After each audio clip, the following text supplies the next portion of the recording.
Welcome everybody to the grant writing workshop. It's just going to be a 45-minute panel discussion to start with, and then a question and answer session at the end. So we've actually got the chat enabled for all attendees. So if you have a question at any point during the discussion, just type it in there so you don't forget it. We'll address all the questions at the end. I've also got a couple of questions that have been sent to me in emails from people who weren't able to attend today, but they would like them answered. So first I'll just thought I'd introduce our wonderful panel. We have Tamara Lorencic from Museums and Galleries of New South Wales and Marianne Byrne from the Royal Australian Historical Society. And we're being assisted today by Jennifer Edmonds, the Heritage and Collections Manager here at Transport Heritage. Tamara, I was just wondering if you'd like to just introduce yourself briefly. Sure. So I've worked for Museums and Galleries of New South Wales for about 8 years, and I manage the museum programs and collections, and we have our own grant program under that, which is small grants, project development grants, skills development grants, and what's the other one? Volunteer. Project development. The little ones where people can go to workshops. No, smaller than that. Oh, leg ups. Leg ups, thank you. We basically provide advisory service to small museums around New South Wales, regional and small to medium museums around New South Wales, which is fantastic.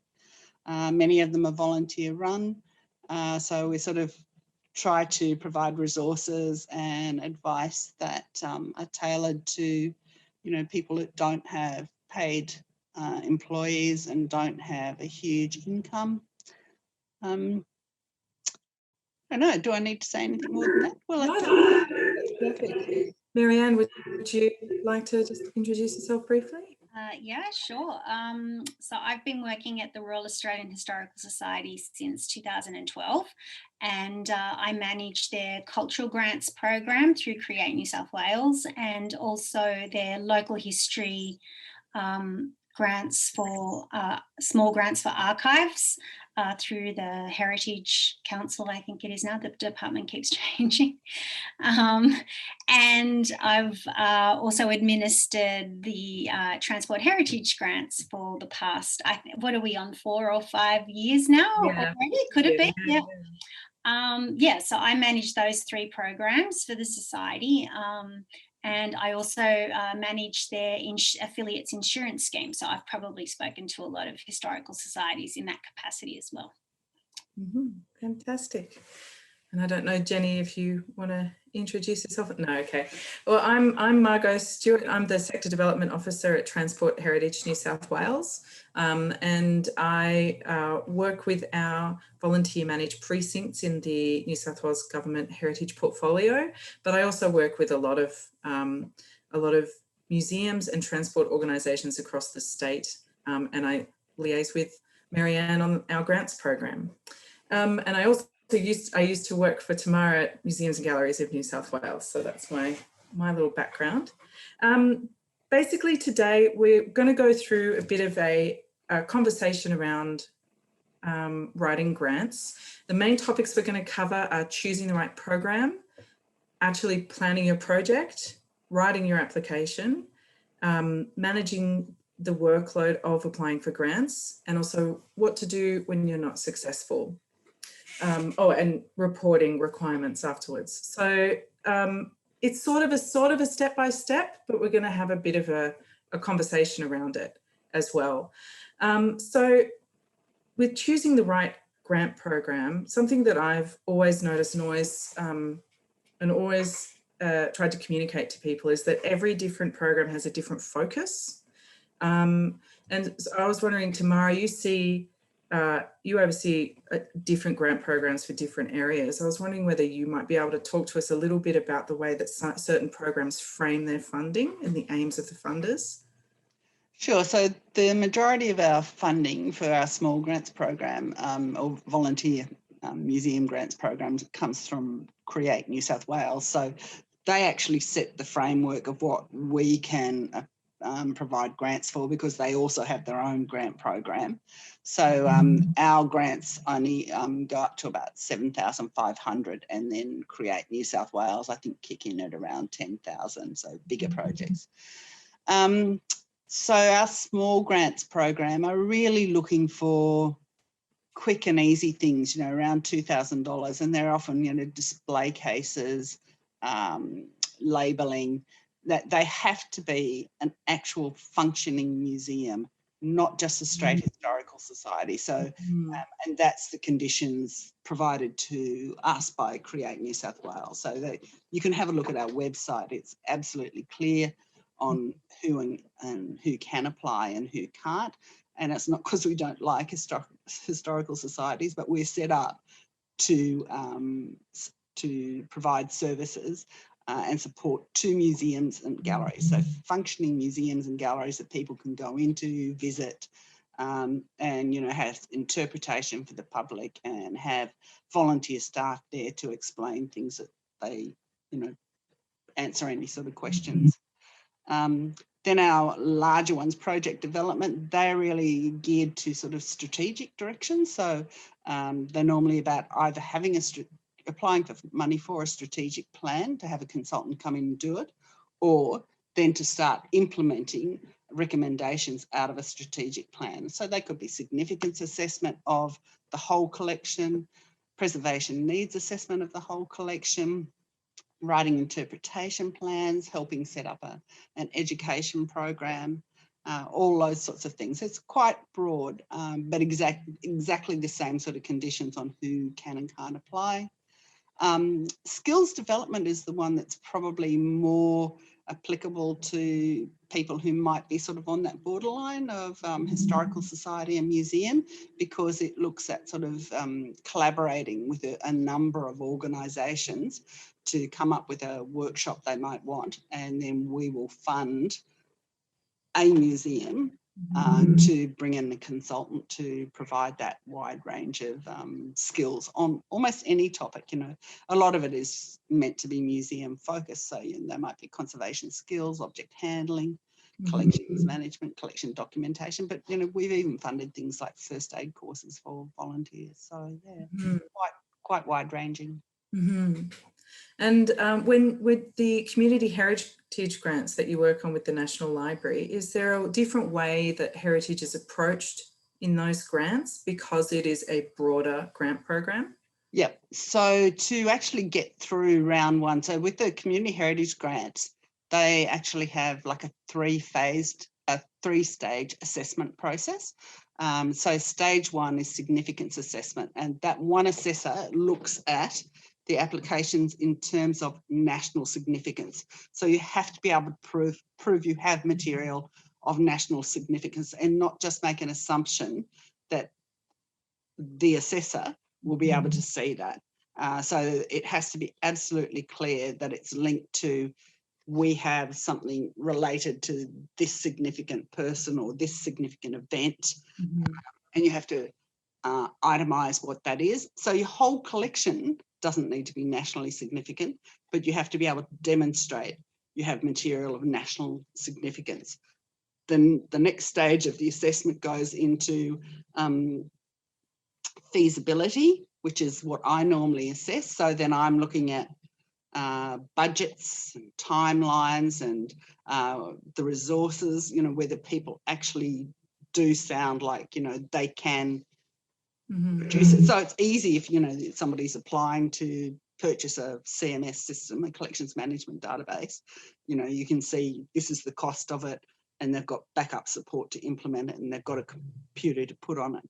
But, for some other things, they might want conservation treatment of something. Well, if you want conservation treatment of an item, then I need to see, A, that the item is actually nationally significant. There is a treatment proposal from a recognised conservator, and that it can actually be done in the time. And, and then you're looking at the amount. So those community heritage grants can go up to 15,000. So if you're asking 15,000 for one object, it has to be a really nationally significant object. Otherwise, it's probably not going to get through. And then stage 3 of that assessment process is a much broader assessment panel. So the previous assessor for significance assessment and I sit on there, and then a range of other stakeholders from the other people who support the program, so the National Museum, National Archives, National Film and Sound Archives, National Library. Yeah, so, you know, there's normally about 10 people who are sitting there, and so yeah, everything that gets through round 1 with the significance assessor and either gets an A rating, as in like it clearly demonstrates there's nationally significant material, or B, which it sounds like it's there, but it's not clearly expressed, will get through round 3. So they're quite different programs. Marianne, just while we're talking about specific programs, I was wondering if you could talk about the Transport Heritage Grant Program, just in case there's anyone attending who hasn't applied for that yet, about the way that heritage is framed in that program. Okay, so generally there's 3 categories in that program. So there's the restoration, conservation, there's the publications, and then the studies and reports are the third one, I think. I didn't write this all down. But obviously we are looking for heritage significance in the projects. They can't be just solely operational projects or maintenance projects. I mean, they can be a maintenance project, but there must be a heritage significance to the item, and that must be clearly explained. And we have had some issues with that in the past, and we do have very excellent case studies on the RH's website, which mentions how to properly do significance assessments to explain, heritage significance. So we have a lot of practical advice around that. And what else? I don't really know. What else should I say? No, I'll just, I thought I'd just pipe in here with some more general observations that there are, for the people attending this workshop today, there are probably 3 main types of funders they're looking at. Heritage funders, community funders, and event funders. And I think there's hugely different aims and objectives of each of those type of funder. All of us are much more familiar with the heritage funders, but there are a lot of community funders out there. Now might be a good time for me to try to share my screen. I just have some grant programs that I've highlighted, put together for everybody. Hopefully everybody can see that. I will circulate this afterwards, but I just was going to use this perhaps as a bit of a guide about what's out there at the moment. So we've got our grants, the community heritage grants. There's also the New South Wales heritage grants that you run, Marianne. Do you have any comments about that for this group? Yes, so we have the Heritage Grants Program, and it's a bit different to the Cultural Grants Program because it's one of the only programs in that kind of space that is open to individuals. So with the Create New South Wales grants, they normally have to be an incorporated historical society. And sometimes that historical society can act as an auspicing body for an individual, but generally with the heritage grants, they are open to individuals. So it's we find a lot of individuals that have written publications and want to get them printed, or find that program very useful because it is one of the only ones that will support projects like that. Yeah, that's great. So then I've got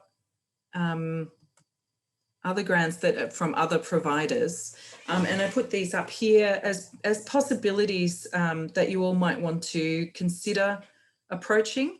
Now, I do have up on there the Create New South Wales Arts and Cultural Funding, and that is funding for up to $60,000 a year. And that's a prime example of a funder whose focus you have to be very aware of. They are very arts focused. However, they do fund heritage programs. So I think that's one of the main observations that I've had over the years, preparing grant applications myself and advising others on preparing grant applications, that sometimes you come across a funder, you see examples of funding and you think, oh, I'm a perfect fit for them. But actually, Create New South Wales, the language of their application is very arts focused, and you have to work to frame your project within their language. But it is a really good source of money for some of the museum and heritage projects that the attendees here will be working on. Just in case we had anyone from the Sydney Heritage Fleet here, I'm pointing out the Maritime Museum funds. There are also the Veteran Affairs Community War Memorials Fund. They actually fund conservation work for, what are they called? The honour rolls and memorial trees and war memorials that exist within community settings. So many of us around the state in the rail heritage and in other transport heritage contexts have some of these less official memorials that may well be eligible for this kind of funding. So that's a really important one to keep in mind. Now, moving on to the second category that I noted before of community funding. There's a lot of community funding around.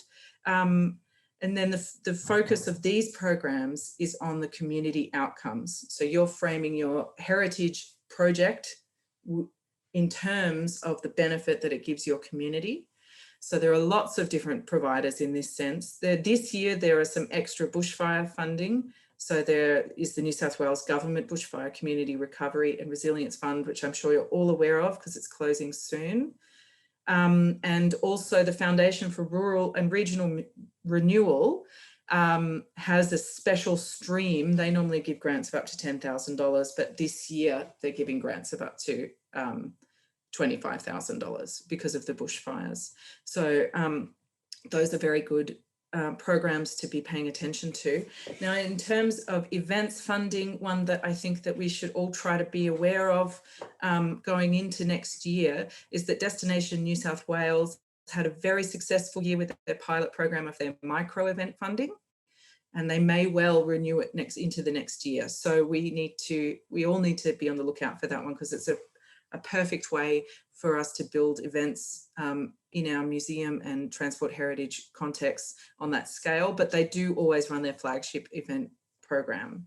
So that's just the funding choices that are out there at the moment. I didn't include the ones that are linked to statutory listings, so that all of the ones from the heritage, OEH as was, I didn't include all of those because of the statutory restrictions around all of those. So now that we've talked about what's out there, and we've talked about, yes, so basically, now we're going to move on to talking about planning your project to prepare for your application. So Marianne, I was wondering if you could talk about what sort of limitations the people have to look out for when they're doing their program, and what part of the guidelines they need to pay particular attention to. Okay. With the guidelines, it's probably really important to first see if you're an eligible body to be able to apply, incorporated or an individual or a member, and I would also recommend to note if there's any priority areas in the application, because in the guidelines, because sometimes there are priority areas that they specifically want you to address, and then sometimes there isn't. It just depends. I just noticed with our grant, it just depends on the years. It can change from year to year. So the number one thing I encourage the most when you are going to do a grant application is to ring the grant administrator, because there's so many times that people have put in an application, I haven't spoken to them, or I haven't had any communication, and when feedback comes back from assessors, there's really simple things that could have been addressed or focused on that have been missed, that really kind of makes the difference between having a successful application and maybe getting some feedback to put in a stronger application for the following year. So I would really recommend that. I mean, a lot of people don't want to bore me with hours of conversation for their project, but it is very important just to ring and say, hey, this is what I want to do. This is the amount of money that we're thinking of asking for. What do I need? What supporting documents do I need? And I can just make sure that you have all that together and, let you know of any pitfalls that you might encounter or extra supporting things that you might need, so you have the best chance of putting in a really strong application.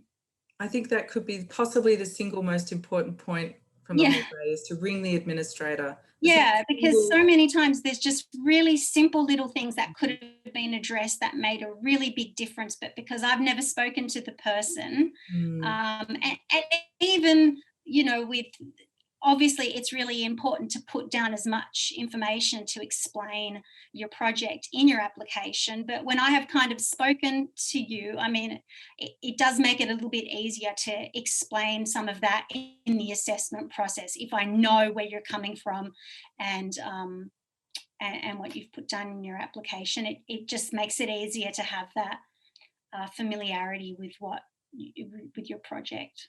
Absolutely. Tamara, I was wondering if you could talk about, in the planning phase, one of the most important things that applicants can think about is the feasibility of their projects. And I was wondering if you could talk from your perspective as an assessor about what are some of the markers of feasibility that not even in any program, not just ones that formally assess feasibility, but the ones that are really important to assessors. Sure. Quotes.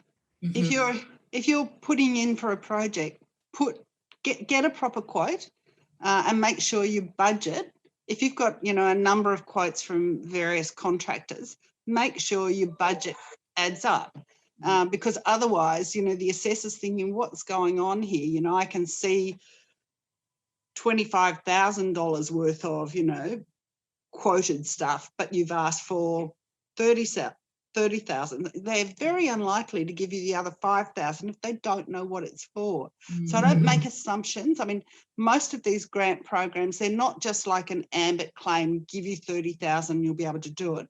They are really based on a proper budget and the actual quotes. And then the other part of feasibility is really the timeline. And the resources that you have to do it. So it's quite simple if you're just contracting out.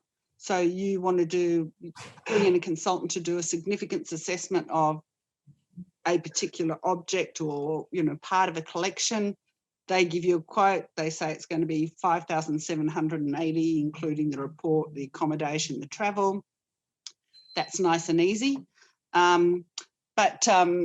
If it's something where you're going to have to send things off to somebody and bring it back, and then you're doing another part and bring it back, just make sure that's all outlined very clearly, so that the assessors can see, that, you've really thought it through and that you've allowed enough time between steps for things to come in and to come out. And also, they're the main things, I think. Yeah, I think another thing that I've certainly noticed is expressing the team that will be working on the project, being really clear about who's managing the team, especially if you're working with a consultant. Yeah. Sometimes that can become murky, and it's something that sticks out to all assessors, is if the ownership of the project is becoming a bit murky, it puts them off. I think that it's something I've seen over the years with all of the grant programs I've worked with.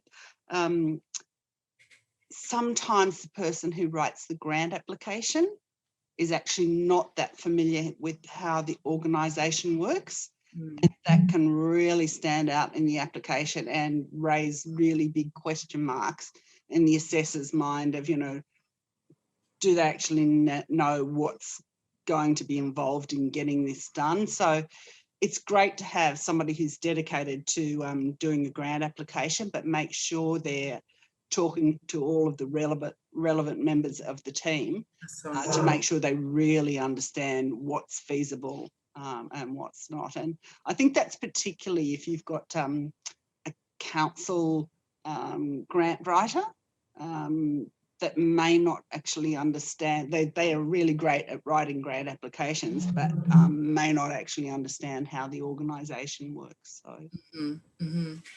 And the only thing I would add to that conversation is to choose projects that, looking at the budget limitations set by the grant program you're applying to, if you have a large project, to choose a portion of that project to apply for the grant for that looks like, doesn't have to be a completely discrete bundle of work to make a separate project, but discrete tasks where you can say quite clearly the funding will fund these tasks.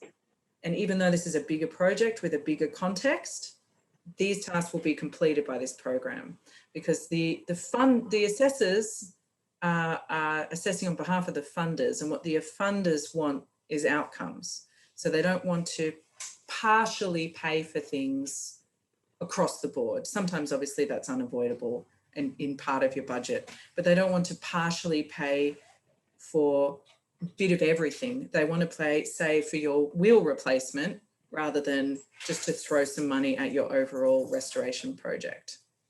Yeah. So that would be the only thing I would add there. So yeah, so once you've planned your project and you really think that you're ready to go, you've got to write your project.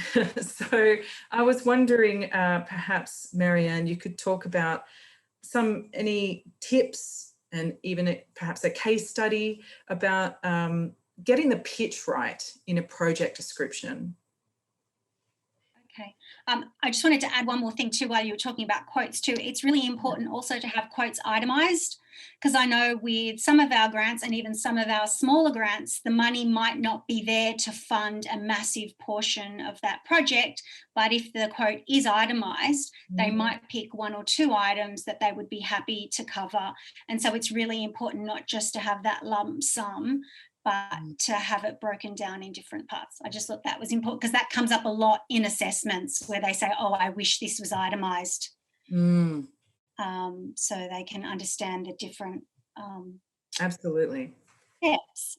So sorry, I forgot what the question was. No, just about getting the pitch right in the project description. Yeah. Okay. So I think it's really yeah, and the project description, and when you describe your project or your organisation in doing the project, make sure that you're really trying to explain it to someone that knows nothing about your project or organisation. Don't just assume that, oh yeah, you know me, you know kind of what we do, because sometimes the assessor might not have an idea, any idea about you. So it's really important to really clearly explain what your project is, that you have a good timeline for your project, you have a good team for your project, that they can see that it is, normally most grants are to be completed within 12 months. Sometimes you can get an extension up to 18 months, but we want to see that it is achievable to be done in that period. And sometimes people put in these massive grant applications with all these things that they want to achieve, and there's no way that's going to get done, even with the best intentions in that time frame. So I think it's really important too to see who the audience is of, obviously, if you're writing a heritage grant, it's going to be different to a cultural grant, to a transport grant. You've got to think of what the assessors are looking for. So feasibility is very important, and also they really like to see an element of community engagement and volunteer engagement. So it's very important that when you're doing your project, and because even with our cultural grants, they're across regional New South Wales, and they really like to see that you are involving your community in doing this project. It's a really important consideration for the assessors. And in some projects will not have that, because it might be a matter of just getting things digitized or So you will have to get in a professional to do that, and you might have to get a quote. But it is really important, even if that's the case, to explain how the outcome of that is going to benefit your community. So you might just have to get a project, someone in to do a digitisation project, and that might only be one professional, but explain how that digitisation project is going to benefit your community by people having greater access to this information, for your local community and beyond. So that is a really important consideration. I cannot stress that enough. That is one of the top feedbacks that come back across all our grants. And that's what the government departments really like to see as well. That's such a good point. Always keeping in the back of the mind the ultimate The funder. ultimate goal, who will, because a lot of people put in applications and they sound amazing. You think this is a terrific project, but there really is no outcome at the very end of the project for this thing to be shown to people or disseminated amongst people. It's like you're going to do it and then it's going to be a great secret that you're going to hold within your society. They really want to know that it is going to have a massive benefit to the wider community, because that's the whole point of the grant. Yeah. And Tamara, do you have any tips for the project description? Any case studies that you remember from perhaps even the most recent Transport Heritage grant round? Look, I wholeheartedly support and endorse what Marianne has said. You know, I think she's covered it all admirably. I think just to reinforce, don't assume your assessors know anything about Transport Heritage. I've sat on that panel for 3 years and I know very little, and I have to look up all of these terms. So it's be descriptive, you know, just assume you're writing for somebody who is completely unaware of Transport Heritage. So you need to, in that project description, explain why this project is so important to do compared to all of the other things that you could be doing. Or if this is a component of a bigger one, you know, you need to explain, this is this huge project that's going on over 5 years. We have done step 1, 2, and 3. What were they? This is step 4. What is this particular step and why is this essential? You know, so I think, yeah, I don't think I can add too much. I think Marianne expressed it all incredibly well. Yeah, I agree. I think the only point that I was going to talk about is the importance of language, which you touched on there, Tamara. How important it is to avoid things like acronyms, to avoid referring to us and we all the time in the question that asks you about community outcomes. An inward focused language throughout your application is going to turn off any assessment panel.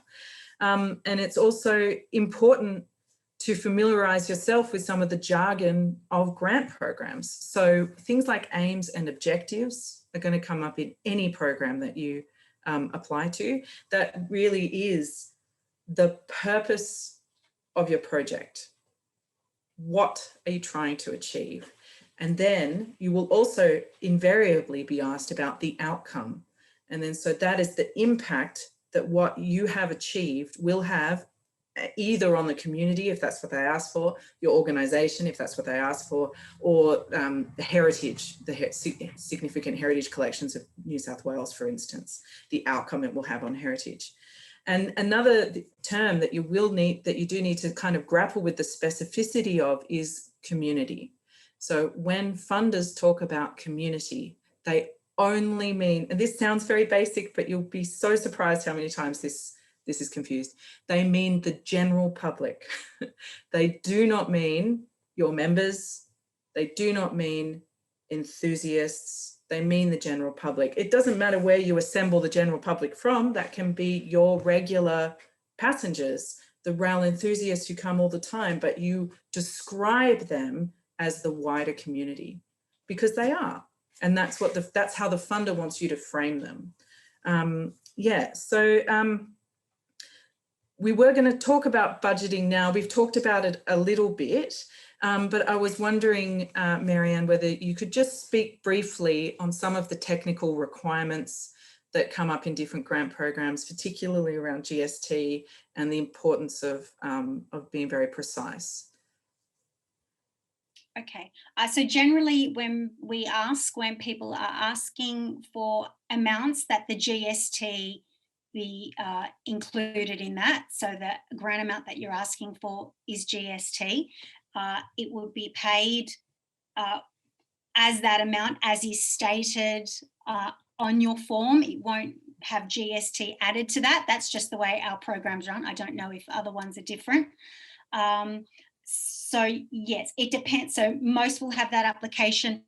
Some grants run on a reimbursement method. So with our heritage grants, for example, they're up to $5,000. They're open to individuals. And because they're open to individuals, we run it on a reimbursement method. So people will finish stages of their project, or they can acquit it in one go. They will send us their invoice with all their attached paid receipts, and we will pay that up to the grant amount. So yeah, I mean, all I can say in a lot of this stuff is to keep it really simple. Even with your supporting documents that you might attach to your application, I don't need to see all the journals that your society has ever made, or just make sure in all the points that you raise in your application. So if you want to mention a part of community engagement or importance to the community, make sure perhaps you have a letter from someone in your community, your local council, or someone that can express the importance of your project. With the budgets, make sure, with the quotes, make sure the quotes line up to your budget, and try to have it itemized as much as possible in case the assessors decide to pull out certain areas to fund and certain areas not to fund. Just make sure that whatever information you have mentioned in your application, that you kind of have supporting attachments that show that, or that can support that, and don't attach like 20 things that don't really mean much, but maybe, you know, let us know how good your society is and all the terrific work you do in the community, but it might not be applicable to your application. And then it just, there becomes so many attachments, it becomes really confusing which ones you need to look at and which ones you don't. So yeah, I just be very specific with your attachments. Don't just attach things for the sake of it. Make sure they really point to different things that you're trying to explain. That's such a good point about attachments. I wonder, Tamara, whether you could speak as you're such an experienced assessor about which attachments, and particularly what kind, I'm thinking particularly around letters of support, what kinds of attachments are the most important ones for assessors? Say, we'll stick to the heritage context because that's our background. Sure. So in terms of Museums and Galleries New South Wales grant program, the most important letters of support are if there's a museum advisor or a heritage advisor in the region, getting them to actually write knowledgeably about, you know, what the project is that you're applying for funding to support. Getting 4 letters of support from local council doesn't really add much at all, because they tend to be sort of form letters. I mean, it's good because you know that local council is supportive, but, you know, they don't offer too much in the way of, you know, being a convincing outcome. So they would be the main ones. If there's, you know, just if there's anyone else who really knows about your project, you know, from the region, and, you know, who's got some sort of standing, yeah, those are particularly good. So they're the ones that you sort of want. And also if they can sort of say why it's really important. And, you know, if you're doing something that's a strategic project that's been long in the wind, you know, if they can say they've been planning and working to this, you know, successfully, you know, bit by bit for the last 10 years, you know, have them put that in there, because that really helps the assessors sort of understand that it's, you know, it's just not a dream, you know, oh, let's just do this year. So I think, you know, again, in terms of most grants that I've helped with assessment, it's that strategic element. So if you can see that this is actually linked to a strategic plan, and somebody can provide that as a document, an attachment, and you can clearly point that it's actually, you know, 2.15 on page 13, that really helps the assessor go straight forward and say, okay, clearly tick, this is a strategic plan. They've been thinking about it for a while. They've actually achieved these other things, or they've said they've done these bits in the lead up, and this is the next logical step. So, yeah. Yeah, I think that's such a good point about the strategic plans. Some of the most common supporting documents that are requested are letters of support, quotes, and strategic plans. And I know you'd hope that every group has a business plan of some kind, and sometimes the detail in those is something that you don't want to share. So I just want to take this opportunity to emphasize how important it is to develop a strategic plan, one that can be submitted to funders, one that can be shared with event partners, and one that can be put on your website for any external stakeholder to view, that goes into your vision as an organisation and the goals that you're working towards. They're just, as more and more of us need to engage with grant funding in particular more and more often, explaining yourself as an organisation is becoming more and more expected. And just that level of transparency is something that is really just the norm in the community and heritage sort of organisation sector at this stage. Yeah. And if I could just butt in again, Margot, is just make sure it's a current strategic plan. There's absolutely no point giving one that went from 2012 to 2017 and it's now 2020, you know, and it's not relevant at all. So it has to be a current strategic plan covering the year that you're applying. And again, you probably need to explain and tick off the things that you've actually done out of that strategic plan, so it's very clear. I agree. It's never sadder than when you open up the strategic plan attachment and it's 10 years out of date. Because the other sad thing, which we had in our recent grants, where people attach their acquisition policy and it's actually not theirs, it's from an organisation in America. So make sure you're really careful about your attachments, that you're actually attaching your documents and not another one you've saved on file. It's not a good look. It's so important, especially if the funder that you're working with is using a system like Smarty Grants. There is a lot less back and forth and fluidity there with the administrator. They're not necessarily able to see what you've attached until you've fully submitted, which may be on the deadline. So that's something else you have to watch out for too when you're applying. It is how they ask for the application. And it's if you're lucky enough to have an administrator who'll accept emails, then you've got that time, you can submit early. Actually, I'd always suggest submitting early because administrators will always try to catch you if they can. But so that's really important as more and more funders move towards programs like Smarty Grants to be very precise, very careful about your attachments. Yeah, okay, so now I just want to talk briefly about managing the workload of grant applications.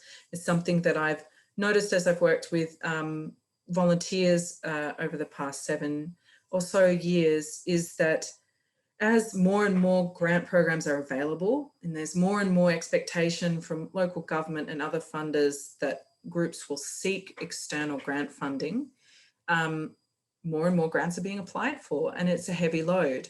I do know that I think some of the attendees here today are actually grants officers, and it is certainly a very valid and a very beneficial organisational structure if you can arrange to have a grants officer in your organisation.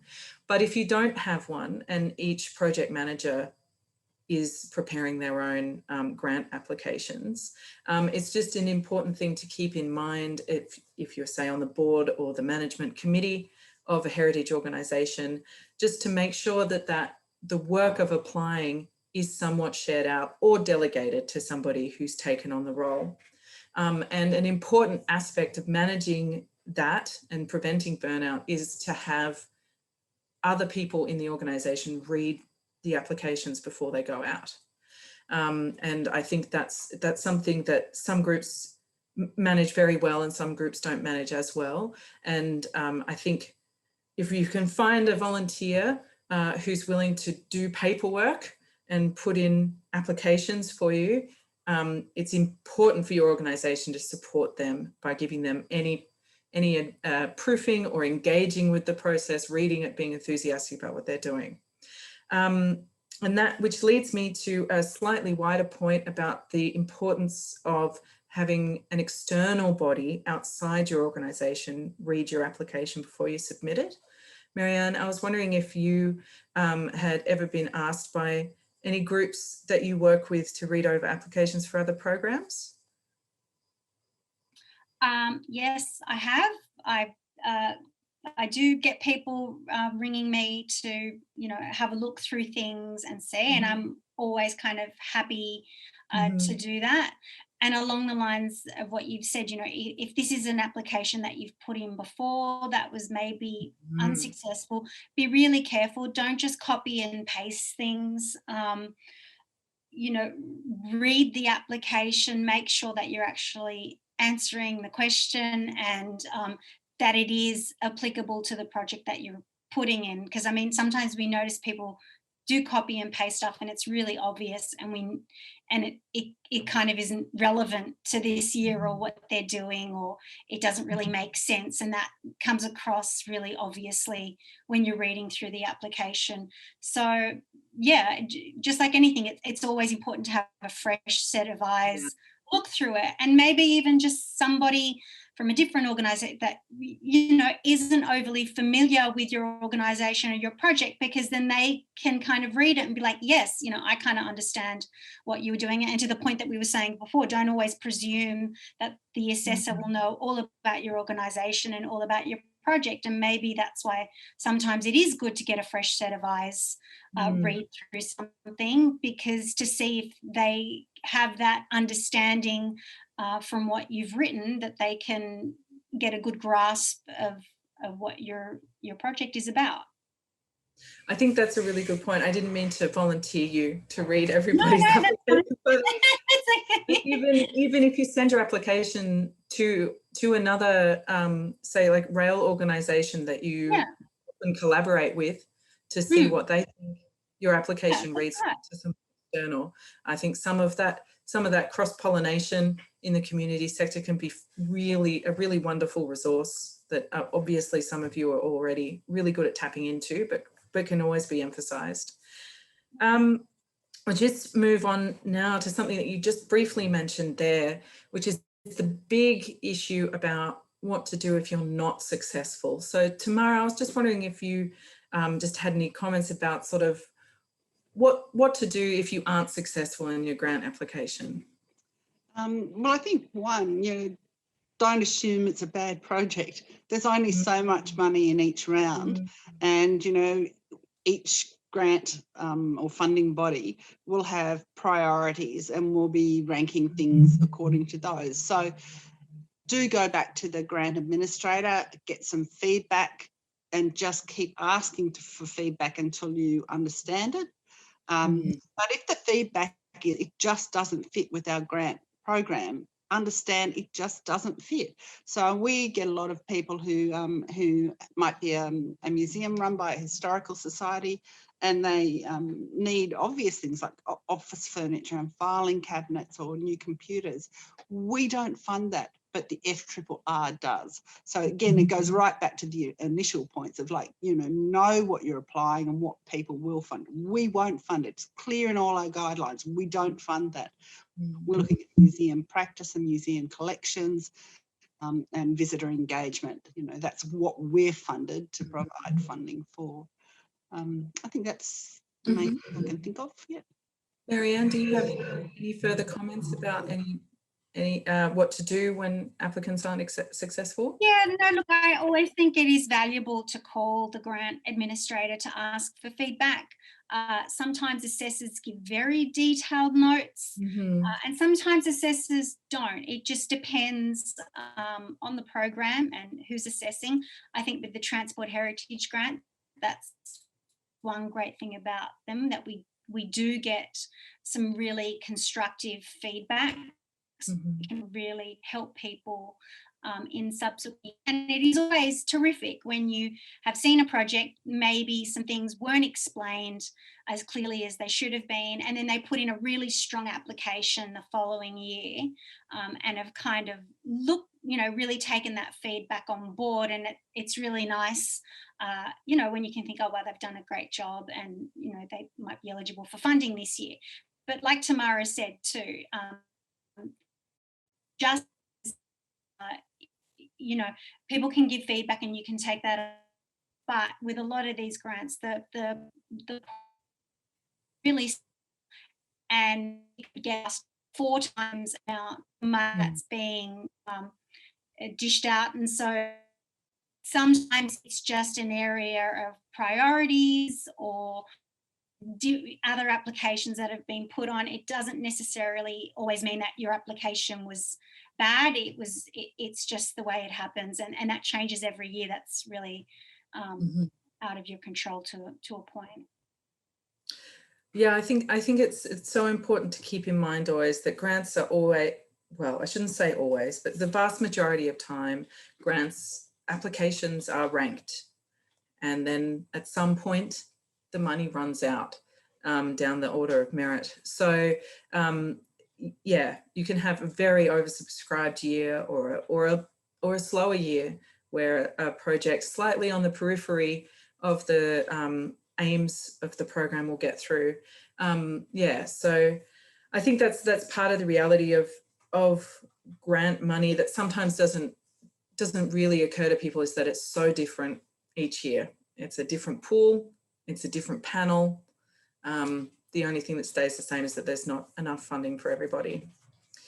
Okay, so just moving on to the final point I wanted to discuss. I realise we're running a little bit longer than I thought we would, but I think it's been a good discussion, and we can start. I've got the sessions open till 2:45, so we should be fine for questions. I just want to talk really briefly about reporting an acquittal, why it's important, and what are the common things. So Tamara, I was just wondering if you could talk about why reporting an acquittal is important, and then I'll ask Marianne just to talk about what's commonly involved. Yeah, well, I mean, we have to report back to the people who fund us. So having that report and the actual acquittal, I mean, our auditors come in to M&G in New South Wales in sort of February, I think, and they'll pluck a number of grants and other programs, and they'll want to actually see the amount of money we gave, the actual acquittal to show. So that's really important.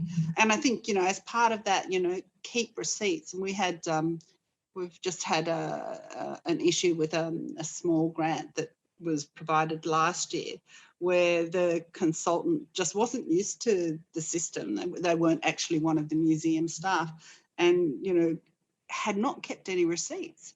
So it was making it incredibly difficult to do an acquittal, and that means it'll be incredible. It will not, that particular museum won't be able to apply for another grant until that is actually acquitted. So that's the basic bottom line in our grant program. Unless you've acquitted to our satisfaction, so, which means that you provide the report and the actual receipts that add up to the amount of money that we gave you, then you don't have a chance of applying for any future grants. I think a lot of programs are run like that. And the reports themselves can be very important, because the funders, the ultimate funders, are always looking for the narrative around the outcomes of the projects that they've funded. So they're always looking for words and always appreciate images that can illustrate the outcomes of your projects. And Marianne, what are some of the common reporting and acquittal requirements that applicants really do need to expect when they get a grant? Okay, so we generally, with the Transport Heritage Grants, for example, we have milestone reporting, and we do have a similar thing with the other grants too. It might not be in such a formal way, but we do expect an update at certain periods of time.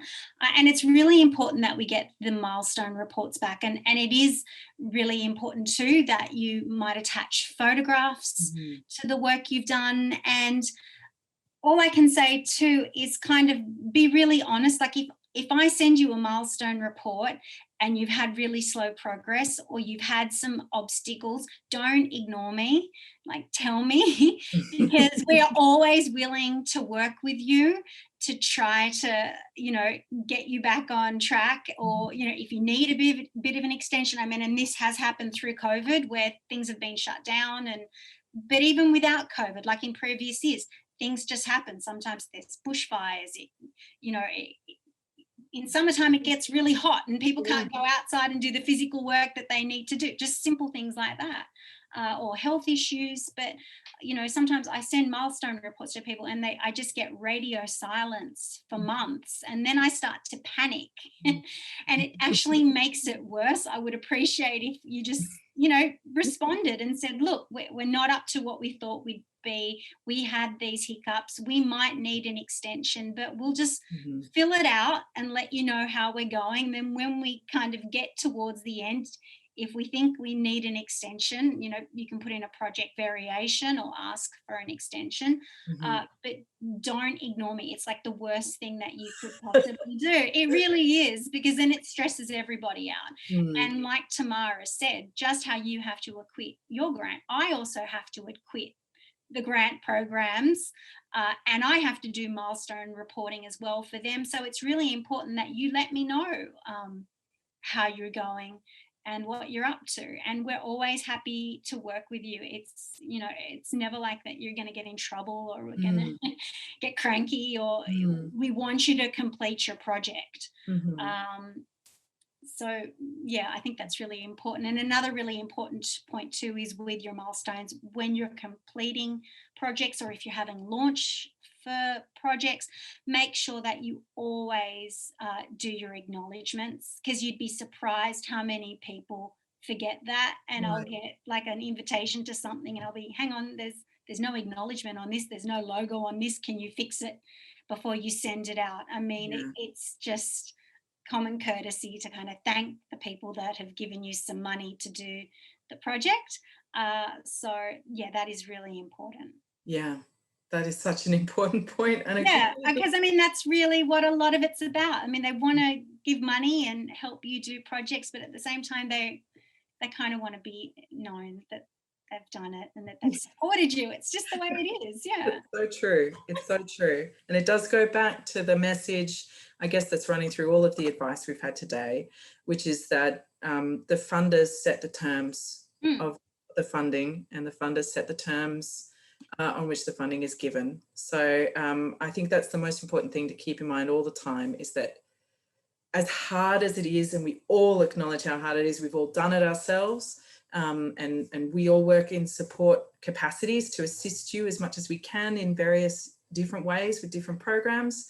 But it really is about proving to an external party the importance of your project and the outcomes for the community in whichever guise of that project.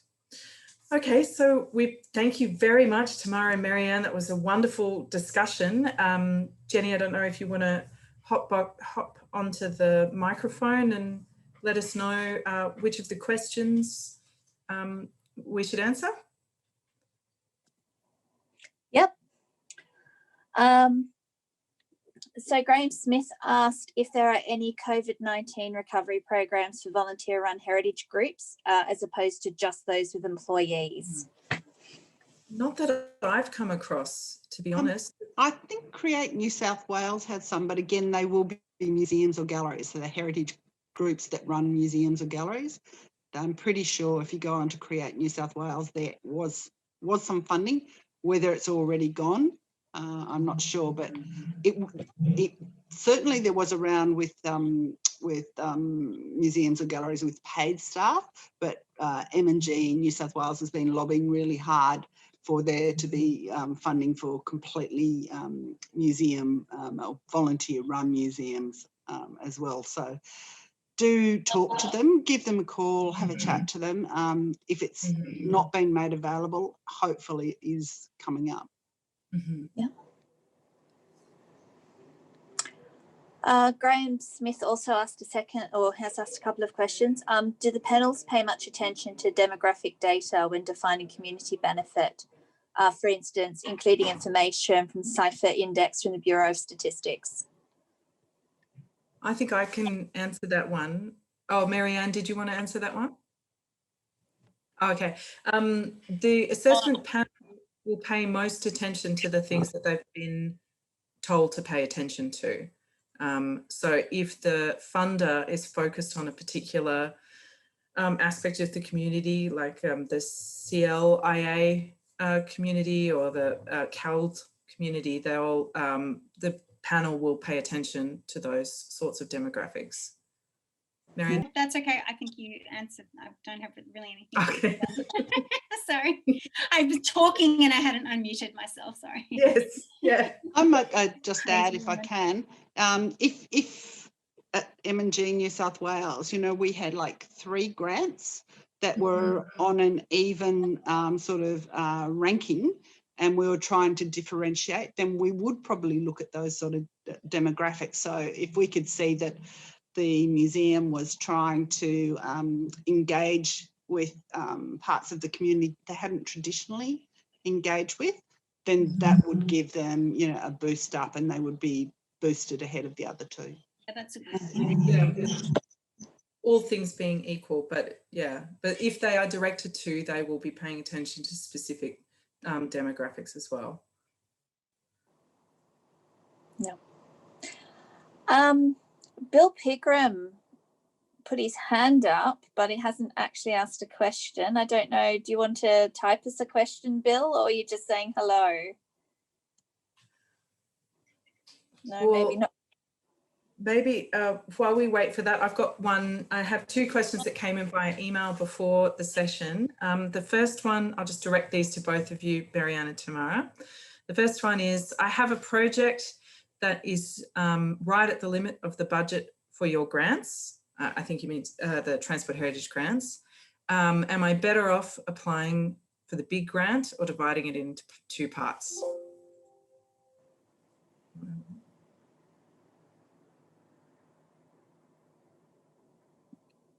Do you want me to answer that? Yeah, look, I'm not really sure because I don't really know what your project is, but I would recommend in a situation like that to call the administrator and explain it. And then once we kind of get a clearer picture of that, then we can kind of give you a recommendation on that. But obviously, if it is a $50,000 grant that you're going to put in, you have to remember that only one of them will get approved. So you would have to put in a really strong application for that, because there might be a few other people asking for the same amount. So that would be a very competitive amount of money to be asking for.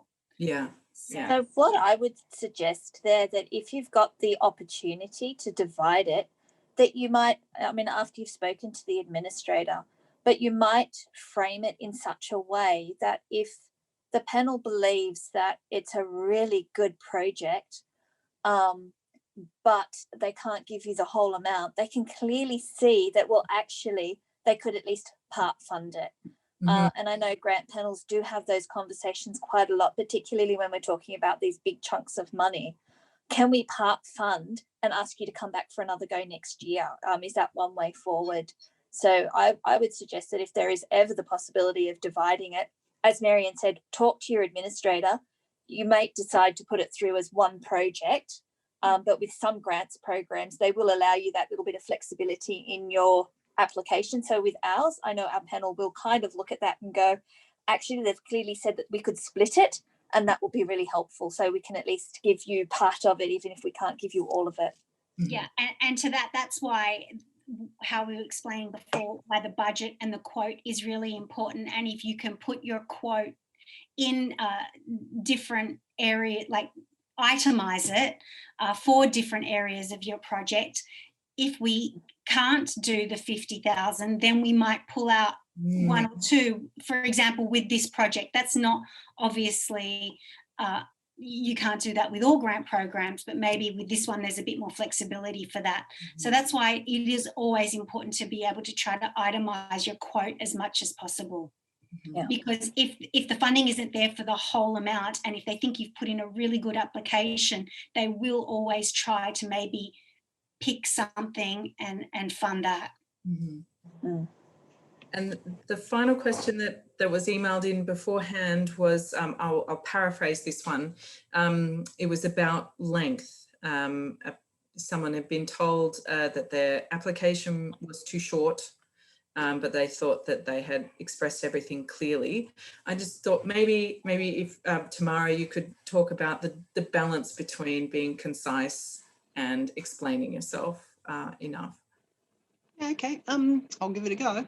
I would go back to comments that we've already made before. Just assume the assessor doesn't know and doesn't understand that area. So by being concise, you might be leaving stuff out. So being concise about actually what the project is and what the budget is and the timeline is good, but the reason the project needs to be done and the order it's being done, don't be concise in that area, be verbose. You just give as much information and again, just do not assume that the assessors will actually understand, you know, the environment that you're working in. So you sort of need to assume that you're having to explain to people who are, you know, really unfamiliar with that area. So the why you're doing something and why it has to be done in this order is where you don't want to be concise. That's a great answer. Thank you, Tamara. That's wonderful. I think it's also worth considering that if it suggests that, you know, you use 500 words to answer it and you think you've done it in 20, maybe you're not really answering the question. Right. Yeah, so you might need to go back and really look at that question and try to understand what it is that they're asking from you that they feel you need 500 words to tell them if you think you can do it less. Yeah, and especially with sections in the Transport Heritage Grant for heritage significance, that can sometimes be a question that is, well, it's just really important and that's great. I'm sure in many cases it is, but that's where on our website, on the RAHS website, there's actually really good case study examples of applicants, past applicants that have put in really excellent explanations of heritage significance. So perhaps if you just go to the website and read through, you'll have an example of what we're kind of looking for. Sometimes that makes it a lot easier. That's a great, I think that's a great point for everyone. I know you made it earlier, but for our program specifically, RAS has some wonderful, really tailored resources on their website. So Jenny, were there any more questions or have we? No, I think I've answered the others. I mean, Graham Smith did ask a specific question about the Heritage New South Wales grants and whether they'd be eligible, and I've suggested that he really needs to talk to the administrator because on surface it looks like it, but yep, talk to the administrator. And John Healy's asked what the turnover is on our grants panel, and I've explained that it does change year to year. You know, and to Tamara's point, I mean, Tamara's been on that panel for us a few times, but she's really busy and she does a lot of other things in between times. And so, you know, she doesn't always remember who these people were. I guess Marianne speaks to you guys. So she has a bit more of that personal, you know, if you pick the phone up and you've spoken to her last year and the year before because you put in a grant application, she'll probably kind of remember you because she's had a personal interaction. But somebody like Tamara, who's only reading your application and is reading that along with, you know, 30 or 40 other applications just in this grant scheme, is not really going to remember who you are. So I think it is really important don't just assume that people remember, or that because I gave you that information last year, you've somehow retained it. Yeah. On that point, I just wanted to point out, it has come up many times over the years, and M&G, it used to come up a lot as well, that grants administrators don't keep an archive of the organisational documents, the supporting documents that are submitted. And so if you submit your strategic plan or collection policy or something like that to a grant provider, you need to supply it every time, because otherwise they may have an outdated version, or so that just as a general policy, none of them archive that information. Yeah. Doesn't mean you won't get lucky if your server burns down and you call Marianne. She might have a copy of your strategic plan somewhere, but she doesn't keep an archive of them. Yeah. So that's probably all we've got time for now. I just want to thank Tamara and Marianne. Thank you so much. Thank you. And Jennifer, thank you for managing the chat, and thank you to all the attendees who came live. It was we had 11 at one point, which is a fantastic number to have here with us live. And yes, this has been recorded, and we hope to get it up in a stable place, like perhaps YouTube, before the end of the year. So thank you again. Thank you so Thanks, much. guys.